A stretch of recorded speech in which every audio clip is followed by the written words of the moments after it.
ఈ కార్యక్రమాన్ని సమర్పిస్తున్న వారు MDH గరం మసాలా. ఆరోగ్యం ఇంకా న్యూట్రిషన్ దొరికే బాడీ స్ట్రాంగ్ గా అవుతుంది. కొంచెం తింటే కడుపు నిండా డైజెషన్ బాగా అవుతుంది. MDH సోయా టీ అసలైన protein. Welcome to inner report.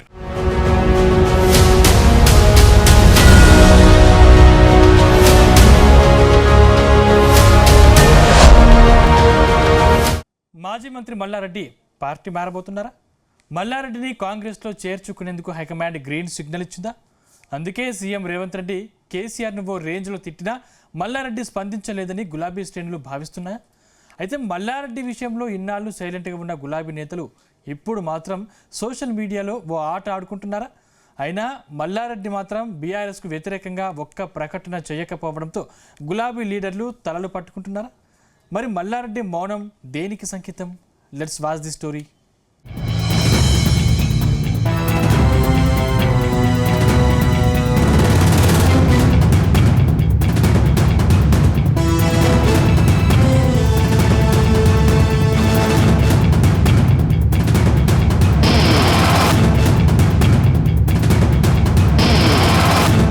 BRS నేత మాజీ మంత్రి మల్లారెడ్డి వ్యవహారం గులాబీ పార్టీలో తీవ్ర చర్చనీయాంశమవుతుంది. ఎమ్మెల్యే చామకూర మల్లారెడ్డి పార్టీ మారబోతున్నారని జోరుగా ప్రచారం సాగుతుంది. ఇటీవల మేడ్చల్ జిల్లా పర్యటనలో సీఎం రేవంత్ రెడ్డి గులాబీ బాస్ కేసీఆర్ను టార్గెట్ చేశారు. అందశ్రీ ప్రోగ్రాంలో మాజీ సీఎం కేసీఆర్ తీరుపై తీవ్రస్థాయిలో విరుచుకుపడ్డారు. గజ్వెల్లోనే సమాధి చేస్తానంటూ సవాల్ సైతం విసిరారు. కానీ సీఎం వెనుకాలే ఉన్న మల్లారెడ్డి మాత్రం కనీసం స్పందించలేదు. ఆయన ఎమ్మెల్యేగా ప్రోటోకాల్ ప్రకారం సభకు వెళ్లారనుకున్నా సభలో నిరసన తెలిపే ఆయనపై గౌరవం పెరిగి ఉండేదని, కనీసం సభ అయ్యాకైనా సోషల్ మీడియాలో అయినా రేవంత్ వ్యాఖ్యల్ని ఖండించకపోవడంతో మల్లారెడ్డిపై నాయకులు క్యాడర్ ఫైర్ అవుతున్నారు.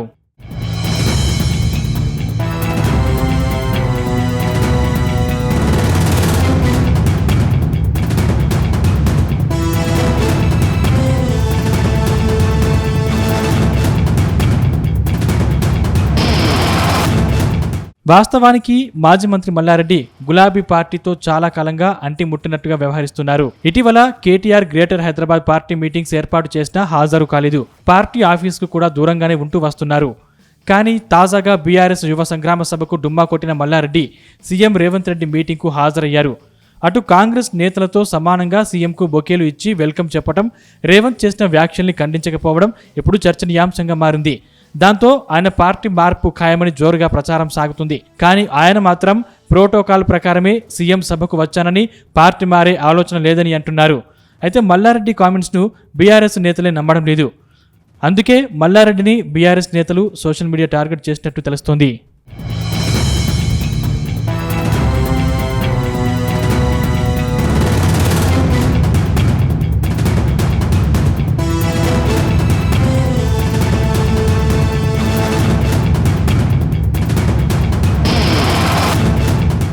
ఇదిలా ఉంటే మాజీ మంత్రి మల్లారెడ్డి ఆర్థికంగా బలమైన నాయకుడు. అన్ని పార్టీల్లోనూ ఆయనకు పరిచయాలు ఉన్నాయి. ఆ మధ్య ప్రధాని మోదీతో మల్లారెడ్డి కుటుంబం భేటీ కావడం, ఆయన కోడలు ప్రీతిరెడ్డి రాజకీయ వ్యాఖ్యల తర్వాత మల్లారెడ్డి ఫ్యామిలీ బీజేపీ తీర్థం పుచ్చుకుంటుందని అంతా భావించారు. కానీ అప్పట్లో వెనక్కి తగ్గారు. ఇప్పుడు మాత్రం మల్లారెడ్డి పార్టీ మారేందుకే మొగ్గు చూపుతున్నారన్న అభిప్రాయం వినిపిస్తుంది. మరోవైపు ఇలాంటి సందర్భాల్లో కేటీఆర్ లేదా పార్టీ హైకమాండ్ వెంటనే స్పందించేది. అయితే సదరు లీడర్తో చర్చలు చేయడమో లేదంటే పార్టీ క్రమశిక్షణ చర్యల కింద షోకాజ్ నోటీసులు ఇవ్వడమో చేసేది. కానీ ఆర్థికంగా, రాజకీయంగా బలమైన లీడర్ అయిన మల్లారెడ్డి విషయంలో పార్టీ మౌనంగా ఉంది. అదే ఇతర కులానికి చెందిన ఆర్థికంగా వెనుకబడ్డ నాయకుడు ఇలా చేస్తే ఇప్పటికే నోటీసులు పంపకపోయేవారా అన్న చర్చ కూడా బీఆర్ఎస్లోనూ జోరుగా సాగుతుంది.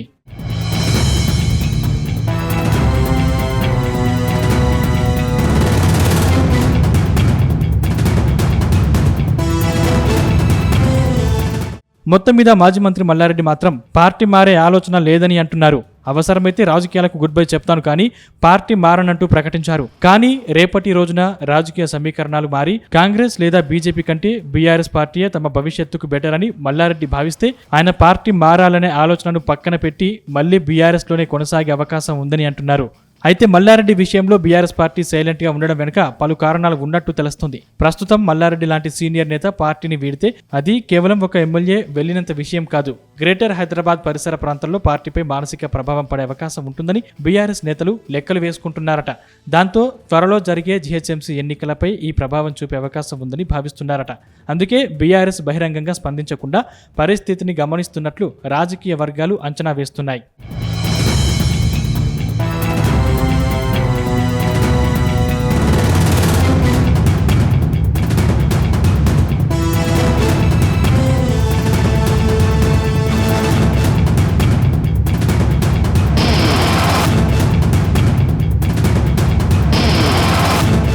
కష్టాల్లో ఉంటే వెన్నంటి ఉండి ముందుకు నడిపించారు. 2 దశాబ్దాలుగా తన సొంత నియోజకవర్గంలో సత్తా చాటుతున్నారు. అటు గులాబీ పార్టీలో సరైన లీడర్ లేకనే ఆ కాంగ్రెస్ కీలక నేత వరుస విజయాలు సాధిస్తున్నారన్న ప్రచారం ఉంది. నిజానికి అక్కడ బీఆర్ఎస్ పార్టీకి ఎందుకు గెలవలేకపోతుంది? లేక ఆ కాంగ్రెస్ నేతకు ప్రజల్లో ఉన్న అభిమానమే ఆయన గెలిపిస్తుందా? ఇంతకీ ఎవరా నేత? ఏంటా స్టోరీ?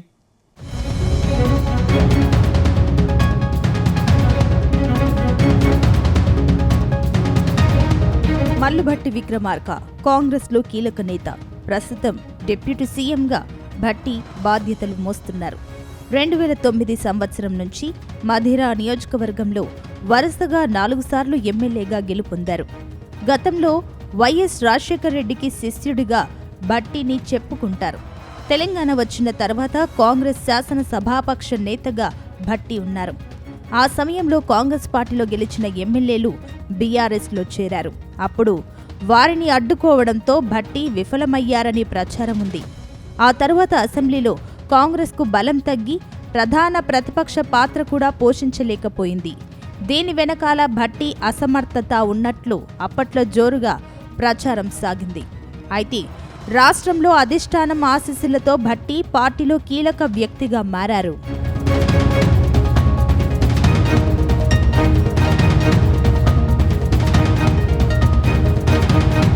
గత అసెంబ్లీ ఎన్నికల్లో మధిర అసెంబ్లీ నుంచి భట్టి భారీ మెజారిటీతో గెలిచారు.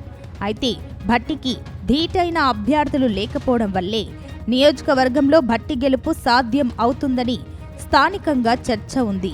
ముఖ్యంగా గత 3 పర్యాయాలుగా రాష్ట్రంలో బీఆర్ఎస్ బలమైన అభ్యర్థులను బరిలో నిలుపుతున్నా మధిరలో మాత్రం నిలపలేకపోతుందనే ఆరోపణలున్నాయి. మధిరలో భట్టిపై వరుసగా ఓటమిలు చెందుతున్న లింగాల కమల్ రాజ్కి బీఆర్ఎస్ అవకాశాలు ఎందుకిస్తోందో అని గులాబీ క్యాడర్ చర్చించుకుంటోంది. మధిరలో భట్టి విక్రమార్కను ఢీకొట్టాలంటే సరైన అభ్యర్థిని బీఆర్ఎస్ ఎందుకు బరిలో నిలపడం లేదన్న ప్రశ్నలు వస్తున్నాయి. బలమైన అభ్యర్థులు లేకపోవడం, స్థానిక నేతలతో భట్టి నిత్యం టచ్లో ఉండడంతో ఆయన గెలుపు నల్లేరు మీద నడకలా మారిందనే ప్రచారం జరుగుతోంది.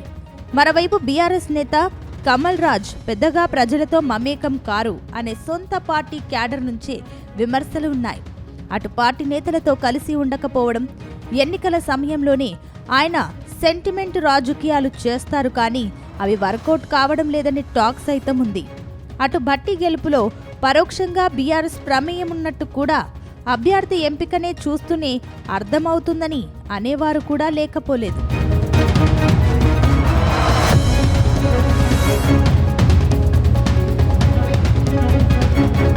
మరోవైపు అధికారంలో ఉన్న ప్రతిపక్షంలో ఉన్న మధిర నియోజకవర్గాన్ని అభివృద్ధి చేయడంలో భట్టి విక్రమార్క ముందుంటారని ప్రజలే చెబుతున్నారు. గత 2 పర్యాయాలుగా మధిర నియోజకవర్గంలో భారీగా నిధులు ఖర్చు చేస్తున్నారు. ప్రస్తుతం భట్టి వద్దే ఆర్థిక శాఖ ఉండడంతో పెద్ద ఎత్తున నిధులు కేటాయిస్తున్నారు. ప్రధానంగా ప్రతి గ్రామంలో రోడ్లు, డ్రైనేజీలు, విద్యుత్, మంచినీటి సౌకర్యాల కల్పనలో మధిర నియోజకవర్గం ముందు వరుసలో ఉంది. అటు మండల కేంద్రాల నుంచి గ్రామాలకు కనెక్టివిటీ రోడ్లు విశాలంగా ఉన్నాయి. దీంతో ప్రజలు రవాణా సౌకర్యంపైన హర్షం వ్యక్తం చేస్తున్నారు. ఇలా భట్టి నియోజకవర్గంలో భారీగా నిధులు ఖర్చు చేస్తుండడం కూడా భట్టి గెలుపును బీఆర్ఎస్ నేతలు అడ్డుకోలేకపోతున్నారనే చర్చ జరుగుతోంది.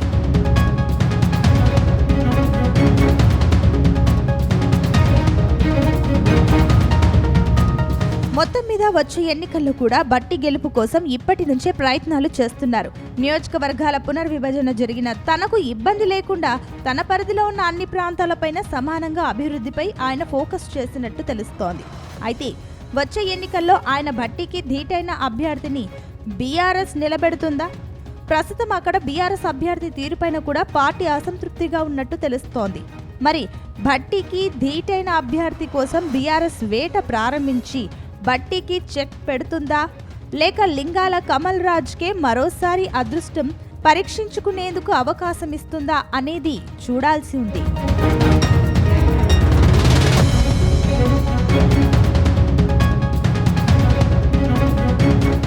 వైసీపీ అధినేత వైఎస్ జగన్ టార్గెట్గా సీఎం చంద్రబాబు ఖతర్నాక్ స్కెచ్ వేశారా? త్వరలో జరిగే డీలిమిటేషన్లో పులివెందుల సెగ్మెంట్ ఎస్సీ నియోజకవర్గంగా మారబోతుందా? పులివెందుల అసెంబ్లీ సెగ్మెంట్ను ఎస్సీ రిజర్వ్ అయ్యేలా టీడీపీ కసరత్తు చేస్తుందా? ఒకవేళ పులివెందుల నియోజకవర్గం ఎస్సీలకు రిజర్వ్ అయితే జగన్ మరో చోట పోటీ చేయాల్సిందేనా? మరి జగన్ ఎక్కడి నుంచి పోటీ చేస్తారు? ఈ అంశంపై వైసీపీ వర్గాల్లో ఎలాంటి చర్చ జరుగుతుంది? Let's watch the story.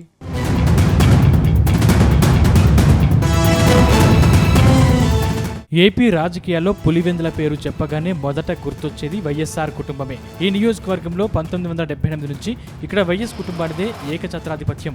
దివంగత వైఎస్ రాజశేఖర రెడ్డి ఇక్కడి నుంచి 6 సార్లు ఎమ్మెల్యేగా రికార్డు సృష్టించగా మాజీ ముఖ్యమంత్రి వైసీపీ అధినేత వైఎస్ జగన్మోహన్ రెడ్డి ఇక్కడి నుంచే హ్యాట్రిక్ విజయాలు సాధించారు.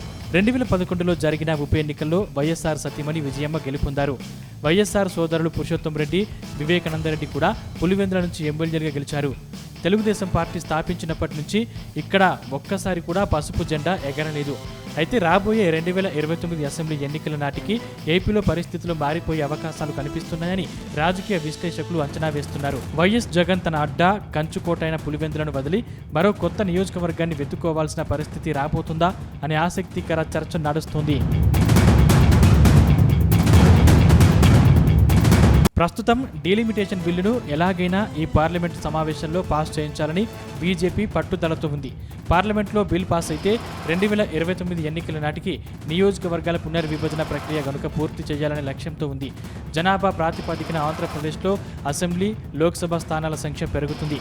అదే సమయంలో ప్రస్తుతం ఉన్న నియోజకవర్గాల భౌగోళిక స్వరూపాలు, రిజర్వేషన్లు పూర్తిగా మారిపోతాయి. ఈ క్రమంలోనే పులివెందుల నియోజకవర్గం ఎస్సీ రిజర్వ్డ్ స్థానంగా మారే అవకాశం ఉందని, లేదా భౌగోళిక సరిహద్దులు మారి కొత్త స్వరూపం సంతరించుకోవచ్చని ప్రచారం సాగుతుంది. అదే జరిగితే వైఎస్ జగన్ పులివెందుల నుంచి పోటీ చేసే అవకాశం కోల్పోతారు. అంతేకాకుండా వైసీపీ మరో కీలక నేత పెద్దిరెడ్డి రామచంద్రారెడ్డి ప్రాతినిధ్యం వహిస్తున్న పుంగనూరు నియోజకవర్గానికి కూడా ఇలాంటి పరిస్థితి ఎదురు కావచ్చని ప్రచారం జరుగుతుంది.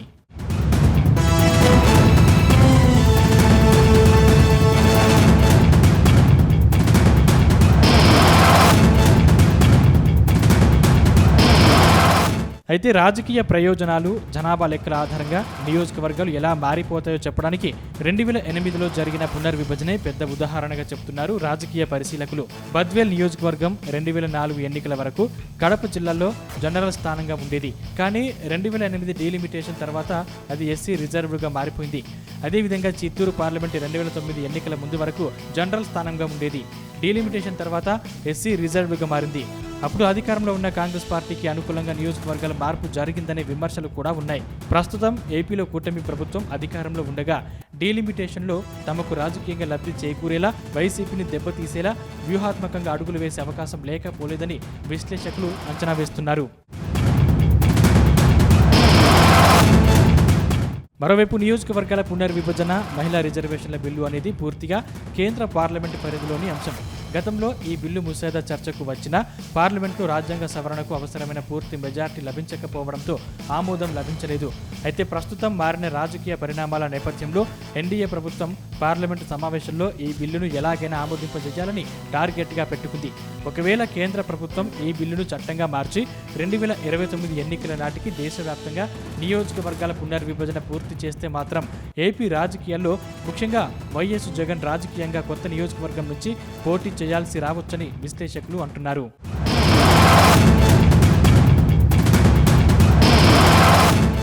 శ్రీకాకుళం జిల్లా వైసీపీలో ఈ ఇద్దరు సీనియర్ లీడర్స్ గత అసెంబ్లీ ఎన్నికల్లో ఓడిపోయాక పార్టీ కార్యక్రమాలకు దూరంగా ఉంటున్నారు. కానీ తమ వారసులను మాత్రం రాజకీయంగా యాక్టివ్ చేసే పనిలో ఉన్నారా? కానీ వైసీపీ అధినేత వైఎస్ జగన్ మాత్రం వారసులకు నో ఛాన్స్, సీనియర్లే పోటీ చేయాలని చెప్తున్నారు. దాంతో వచ్చే ఎన్నికల్లో సీట్లు కేటాయిస్తామని గ్యారంటీ ఇస్తేనే మళ్ళీ యాక్టివ్ అవుతామని కండిషన్ పెడుతున్నారా? ఒకవేళ జగన్ గ్రీన్ సిగ్నల్ ఇవ్వకపోతే పార్టీ మారేందుకు ఆ నేతలు రెడీ అవుతున్నారా? ఇంతకీ ఎవరా నేతలు, ఏంటా వారసుల కథ?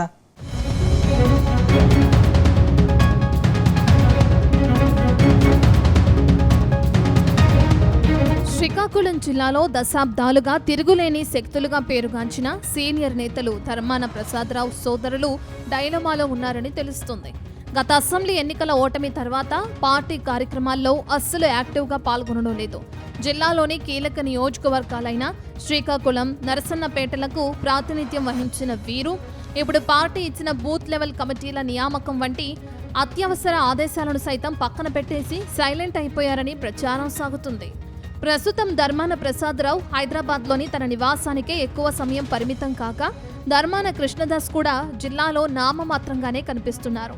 పదవులున్నప్పుడు మాత్రమే దూకుడుగా ఉండి అధికారం పోయాక కనీసం ఇల్లు దాటి బయటకు రాకపోతే గ్రాస్ రూట్ లెవెల్లో పార్టీ ఎలా బతుకుతుందని సొంత పార్టీ శ్రేణులే బహిరంగంగా గుసగుసలాడుకుంటున్నాయి. పార్టీ అధినేత వైఎస్ జగన్ జిల్లాల వారీగా పార్టీని బలోపేతం చేయాలని పిలుపునిస్తున్నా ఈ సోదరులు మాత్రం లైట్ తీసుకోవటం వెనుక పెద్ద వ్యూహమే ఉందనే ప్రచారం సాగుతుంది.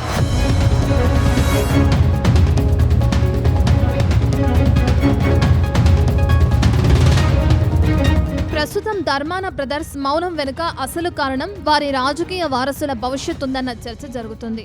2029 ఎన్నికల సమయానికి ధర్మాన ప్రసాదరావుకు 70 ఏళ్లు దాటుతాయి. ఆ వయసులో ఎన్నికల్లో పోటీ చేయొద్దని ఆయన నిర్ణయం తీసుకున్నారు. అయితే శ్రీకాకుళం అసెంబ్లీ సీటులో మాత్రం సిట్టింగ్ ఎమ్మెల్యే గోండు శంకర్ యాక్టివ్గా ఉన్నారు.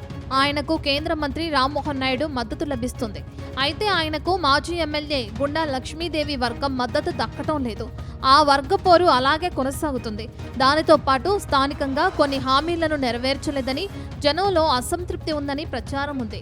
ఈ నేపథ్యంలో 2029 ఎన్నికలు టీడీపీకి కూడా కొంత టఫ్గా ఉంటాయనే ప్రచారం సాగుతుంది. అయితే మాజీ మంత్రి ధర్మాన ప్రసాదరావు పోటీకి దిగితే గట్టి పోటీ ఉంటుందని వైసీపీ నేతలు లెక్కలు వేసుకుంటున్నారట. అలా కాకుండా ఆయన వారసుడు రామ్ మనోహర్ నాయుడుని రంగంలోకి దింపితే మాత్రం పెద్దగా పోటీ ఉండకపోవచ్చని ప్రచారం సాగుతుంది.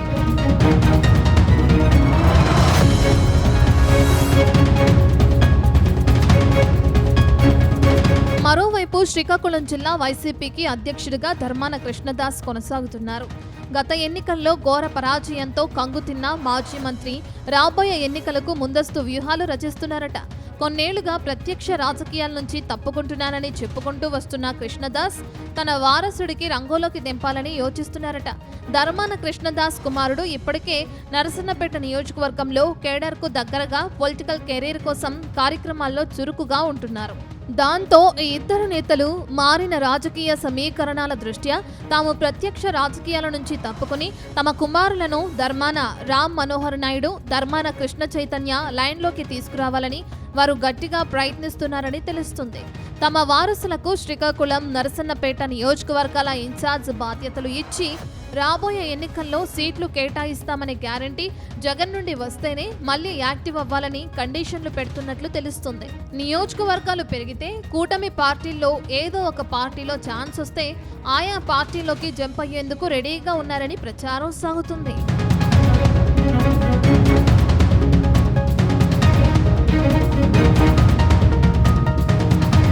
మొత్తం మీద శ్రీకాకుళం జిల్లాలో పరిస్థితులు చూస్తుంటే ధర్మాన సోదరులు వైసీపీకి పూర్తిగా దూరం అవుతారా, లేక ప్రత్యామ్నాయాలు వెతుక్కుంటున్నారా అనే అనుమానాలు కూడా బలపడుతున్నాయి. కూటమి ప్రభుత్వంపై అడపాదడపా విమర్శలు చేస్తున్నప్పటికీ క్షేత్రస్థాయిలో పార్టీ క్యాడర్ను కాపాడుకోవడంలో మాత్రం వీరు ఘోరంగా విఫలమవుతున్నారు.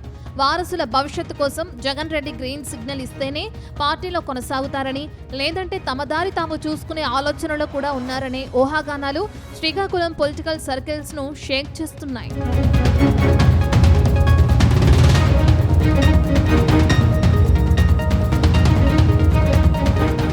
కూటమి ప్రభుత్వం అధికారంలోకి వచ్చి 2 ఏళ్లు పూర్తవుతున్న వేళ పీలేరు నియోజకవర్గంలో రాజకీయ సమీకరణాలు మారుతున్నాయా?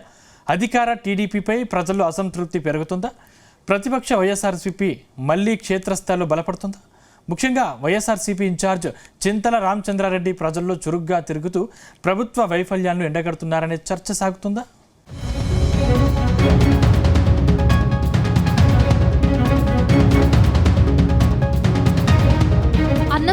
జిల్లా పీలేరు అనగానే ముందుగా గుర్తొచ్చే పేరు అమర్నాథ్ రెడ్డి. ఆ తర్వాత అదే కుటుంబం నుంచి వచ్చి ముఖ్యమంత్రి పీఠాన్ని అధిష్ఠించిన నల్లారి కిరణ్ కుమార్ రెడ్డిది మరో చరిత్ర. అంతటి ఘనమైన రాజకీయ వారసత్వం ఉన్న కుటుంబం నుంచి వచ్చి ప్రస్తుతం తెలుగుదేశం పార్టీ పీలేరు ఎమ్మెల్యేగా ప్రాతినిధ్యం వహిస్తున్నారు నల్లారి కిషోర్ కుమార్ రెడ్డి. అయితే ఒకప్పుడు క్రమశిక్షణకు, క్యాడర్ కట్టుబాటుకు మారుపేరుగా ఉన్న నల్లారి కుటుంబం ప్రజలకు దూరం అవుతుందనే చర్చ జరుగుతుంది. రాష్ట్రంలో కూటమి ప్రభుత్వం 2 ఏళ్ల పాలనను పూర్తి చేసుకున్న ప్రజలకు ఒరిగిందేమీ లేదన్న టాక్ వినిపిస్తుంది. గత అసెంబ్లీ ఎన్నికల సమయంలో ఇచ్చిన హామీలు పూర్తి స్థాయిలో అమలు కాలేదనే అభిప్రాయం కొన్ని గ్రామాల్లో వినిపిస్తుంది. రోడ్లు, తాగునీరు, సాగునీరు, ఉపాధి అవకాశాలు, స్థానిక అభివృద్ధి పనులు కల్పించడంలో స్థానిక ఎమ్మెల్యే పూర్తిగా వెనకబడ్డారని ప్రజలు చర్చించుకోవటం హాట్ టాపిక్ అవుతుంది.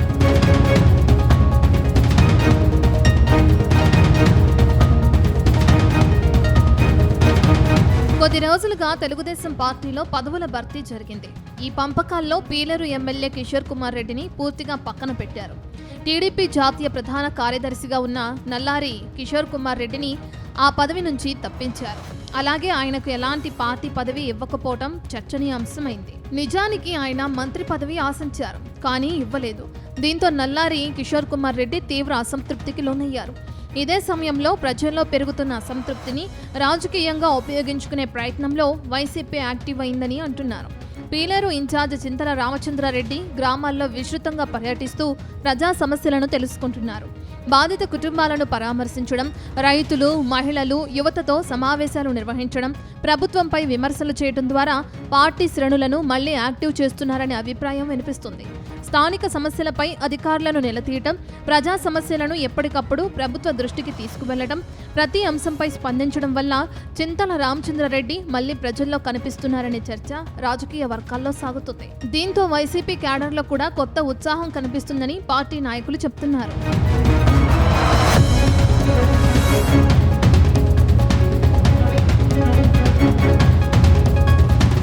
వాస్తవానికి పీలేరు నియోజకవర్గం ఒకప్పుడు కాంగ్రెస్ పార్టీకి అడ్డా అని చెప్తున్నారు. ఈ నియోజకవర్గం నుంచి మాజీ సీఎం నల్లారి కిరణ్ కుమార్ రెడ్డి, పెద్దిరెడ్డి రామచంద్రారెడ్డి వంటి నేతలతో కాంగ్రెస్కు బలమైన గుర్తింపు వచ్చింది.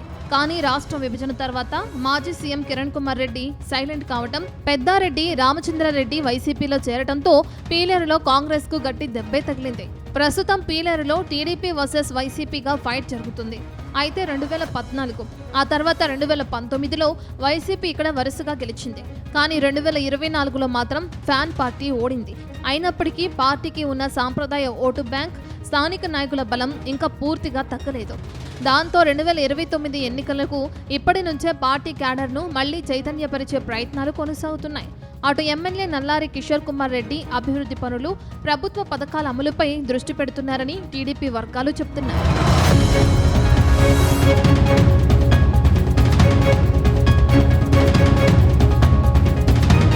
మరోవైపు అధికార టీడీపీ మాత్రం అభివృద్ధి పనులు కొనసాగుతున్నాయని, ఎన్నికల్లో ఇచ్చిన హామీలను దశల వారీగా అమలు చేస్తున్నామని చెబుతుంది. ఎమ్మెల్యే నల్లారి కిషోర్ కుమార్ రెడ్డి ప్రజలకు అందుబాటులో ఉంటూ సమస్యల పరిష్కారానికి కృషి చేస్తున్నారని టీడీపీ నాయకులు పేర్కొంటున్నారు. అయితే గ్రౌండ్లో వినిపిస్తున్న అభిప్రాయాల ప్రకారం కొన్ని గ్రామాల్లో అధికార పార్టీపై అసంతృప్తి వ్యక్తమవుతుండగా, అదే సమయంలో ప్రభుత్వం చేపట్టిన కొన్ని అభివృద్ధి పనులను ప్రజలు స్వాగతిస్తున్నారని కూడా తెలుస్తుంది. అంటే పీలేరు రాజకీయాల్లో పూర్తిగా ఒకే విధమైన వాతావరణం కాకుండా మిశ్రమ పరిస్థితులు కనిపిస్తున్నాయి.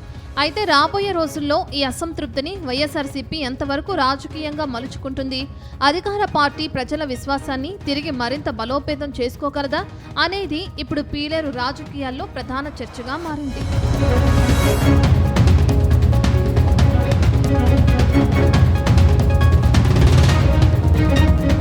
మొత్తం మీద పీలేరు నియోజకవర్గంలో కూటమి ప్రభుత్వ 2 ఏళ్ల పాలనపై ప్రజల నుంచి భిన్నాభిప్రాయాలు వ్యక్తమవుతున్నాయి. ఒకవైపు అభివృద్ధి జరిగిందనే వాదనలు, మరోవైపు హామీలు పూర్తిగా అమలు కాలేదనే విమర్శలు వినిపిస్తున్నాయి. ఇలాంటి పరిస్థితుల్లో ప్రజా సమస్యలతో చురుకుగా ముందుకు వెళ్తున్న ప్రతిపక్షం, అభివృద్ధిని ఎజెండాగా ముందుకు తీసుకెళ్తున్న అధికార పార్టీ, ఈ రెండింటిలో ప్రజలు ఎవరికి మద్దతు ఇస్తారనేది రాబోయే రోజుల్లోనే తేలనుంది.